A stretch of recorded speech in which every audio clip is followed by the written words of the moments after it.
আপনার আশেপাশে যারা হচ্ছে বসবাস করে সবাই কিন্তু আপনার ভালো চায় না, আবার সবাই কিন্তু খারাপও চায় না।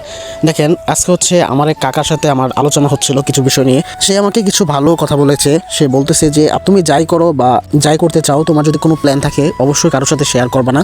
যদি তুমি শেয়ার করো তাহলে কিন্তু তোমার ফ্রেন্ড হইতে পারে বা আশেপাশে পাড়া প্রতিবেশী হইতে পারে, যে কেউ হইতে পারে, ওইটার উপর একটা বদনজর বলে একটা বিষয় আছে, ওইটা যদি পড়ে যায় তাহলে কিন্তু তুমি ওই কাজে সাকসেস হতে পারবা না। আসলে কাকা কিন্তু ঠিকই বলেছে, আপনার মানুষের একটা বদনজর বলে যে একটা বিষয় আছে সেটা কিন্তু অবশ্যই আপনাকে মানতে হবে। একটা সময় ছিল, যেহেতু আমি পড়াশোনা করেছি, পড়াশোনা এখনো করছি, আমি হচ্ছে এইসবকে কুসংস্কার ভাবতাম, বদনজর বা এরকম কিছু যা যা আছে, মানুষ যা যা বলতো, মা আমাকে অনেক বলতো, বাট আমি এগুলো কখনোই বিশ্বাস করতাম না। বাট আস্তে আস্তে বিষয়গুলো আমি হচ্ছে দেখতেছি না, এগুলো আসলে অনেকটাই রয়েছে।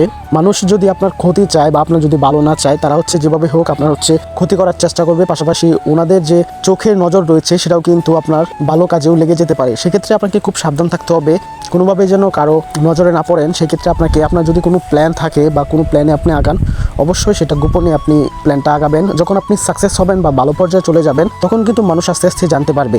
আজকে কোয়েল পাখির খামারে সকালের কাজটা করলাম, পানি দেওয়ার কাজটা যে আমাকেই করতে হয়েছে, কারণ হচ্ছে আমার বাবা হচ্ছে একটু অন্য কাজে ব্যস্ত ছিল, সেই জন্য আজকে হচ্ছে আমি এই কাজটা সম্পূর্ণ করলাম। আমার পাখিগুলো এখন যথেষ্ট সুস্থ রয়েছে, তারা ভালো ডিম পারতেছে। আপনাদের কি অবস্থা?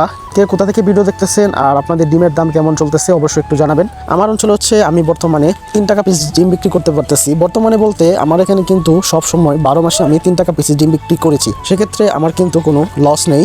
মাঝে শীতের মাঝে হচ্ছে ভালোই প্রবলেমে পড়েছিলাম, যখন হচ্ছে বারবার বিভিন্ন সমস্যায় পড়তেছিলাম, পাখি অসুস্থ হচ্ছিল, ডিম পাড়া বন্ধ করে দিতেছিল, আবার হচ্ছে বাতি বা বাল্বগুলো বারবার নষ্ট হয়ে যাচ্ছিল। অবশ্যই ভিডিওতে একটা লাইক প্রদান করবেন আর চ্যানেলের সাথে থাকবেন। ধন্যবাদ।